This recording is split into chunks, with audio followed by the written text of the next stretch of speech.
အတလန်တာရဲ့ဘရာဇီးကွင်းလဲလူအီတာဆန်ကိုကျွန်တော်မန်ချက်စတာယူနိုက်တက်ကပေါင်35-40တန်းဝန်းကျင်နဲ့ခေါ်ယူဖို့သဘောတူညီမှုရရှိထားပြီလို့လည်းသိရတယ်သူကနောက်ထပ်ဆေးစစ်ဖို့ပဲကြံတော့တယ်လို့သိရတယ်တကယ်လို့ခေါ်ယူခဲ့လို့ရှိရင်ဒါဟာမိုက်ကယ်ကာရီရဲ့လက်ထက်မှာပထမဦးဆုံးတော့ခေါ်ယူမှုလို့ယူဆကြတယ်ပရိသတ်တွေအကုန်လုံးကတော့အားလုံးပဲမင်္ဂလာပါယူနိုက်တက်မြန်မာကနေကျွန်တော်ကြိုဆိုပါတယ်နောက်တစ်ခုကတော့ကျွန်တော်ဘရူနိုဖာနန်ဒက်အကြောင်းပါဘရူနိုဖာနန်ဒက်ဟာဆိုရင်တော့ဖြစ်ဒီ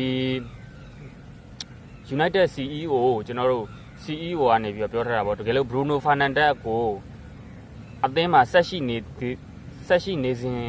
ပြောမှဆိုအသင်းမှာဆက်ပြီးတော့နေစေခြင်းနေဆိုတဲ့အကြောင်းပေါ့ဗျာနေစေခြင်းသေးတယ်ဒါပေမဲ့ तू ကဒီယာဒီအကုန်ဒီပြောမှဆိုဗျာဒီအချိန်တွေကမတည်ငြိမ်သေးဘူး Bruno ရဲ့အချိန်တွေကဘာမှမသိသေးဘူးစာချုပ်တက်တန်းတွေကဒါပေမဲ့အခုချိန်မှာတော့သူတို့စာချုပ်ကိစ္စဆွေးနွေးမေးမြန်းမှုတွေကိုလည်းယာယီရပ်ဆိုင်းထားတယ်လို့သိရတယ်ဒါပေမဲ့ဘရူနိုကရှေ့ဘိုင်းမှာကျွန်တော်တို့ဘလို့လာမလဲဆိုတော့တိတိကျပြောလို့တော့မရဘူးစာချုပ်မချုပ်သေးဘဲနဲ့ယာယီရဆိုင်ထားတာတော့အကုန်လုံးတည်ပြီးသားဖြစ်မှာပါဘရူနိုဖာနန်ဒက်ကျွန်တော်တို့ပြီးခဲ့တဲ့ရာသီတုန်းက assist 22ကြိမ်နဲ့ကျွန်တော်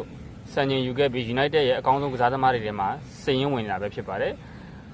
နောက်တစ်ခုကတော့ကျွန်တော်တို့ဝဟန်ရဲ့ကွင်းလင်လူအီလီယန်အန်ဒါဆန်ကိုမန်ချက်စတာယူနိုက်တက်ကခေါ်ယူဖို့စိတ်ဝင်စားခဲ့တယ်ဆိုပေမဲ့ဝဟန်တင်ဘက်က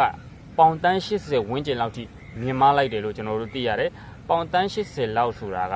နင်းတော့တဲ့ပမာဏတော့မဟုတ်ပါဘူးပေါင်တန်း80ဝန်းကျင်လောက်ထိမြင်မာလိုက်တယ်ဆိုယူနိုက်တက်ဘက်ကသူတို့စိတ်ဝင်စားနေတဲ့လူပဲပြောင်းမလားဒါမှမဟုတ်တန်း80ဝန်းကျင်ထိလိုက်ပြီးခေါ်ယူမလားဆိုတာကိုတော့ကျွန်တော်တို့နောက်ထပ်စောင့်ကြည့်ရမယ်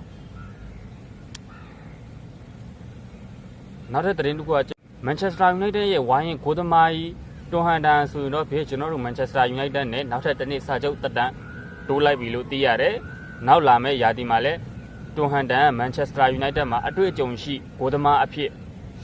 ဆက်လက်ရှိနေသွားမယ်လို့ကျွန်တော်သတင်းတွေရသိရတယ်။နောက်ထပ်သတင်းတစ်ခုကဂျာမန်ဘွန်ဒက်လီဂါကလပ်ဟော့ဖန်ဟိုင်းရဲ့တောင်ပန်ကစားသမားကျွန်တော်တို့ဘာဇူမာနာတူရေးကိုမန်ချက်စတာယူနိုက်တက်ဘက်ကစိတ်ဝင်စားနေတယ်ဆိုတဲ့သတင်းတွေကျွန်တော်တို့ထွက်နေတယ်အားလုံးကိုအထူးကျေးဇူးတင်ရှိပါတယ်ဒီကနေ့သတင်းကတော့လောက်ပါပဲညနေပိုင်းမှာကျွန်တော်တို့ပြန်ဆုံပါပဲ channel လေးကို subscribe လုပ်သွားရင်တင်လုပ်ပေးကြပါအောင်အားလုံးကိုကျေးဇူးအများကြီးတင်ပါတယ်နောက်ပြီးတော့ကျွန်တော်တို့ Bruno Fernandes ဟာသူစာချုပ်တက်တန်းယာယီရဆိုင်ထားတဲ့ကိစ္စနဲ့ပတ်သက်ပြီးတော့ဘာမှအဖြစ်ပေါ်လာသေးတာမဟုတ်ပါဘူးအဖြစ်ပေါ်လာခဲ့ရင်လည်းကျွန်တော်ချက်ချင်းသတင်းတင်ပေးပါမယ်ကျွန်တော်ထင်တာကတော့ Bruno Fernandes ကမထွက်တော့ဘူးလို့တော့ထင်တာပဲမထွက်ဘူးဆိုတာထက်မထွက်စေချင်ပါဘူး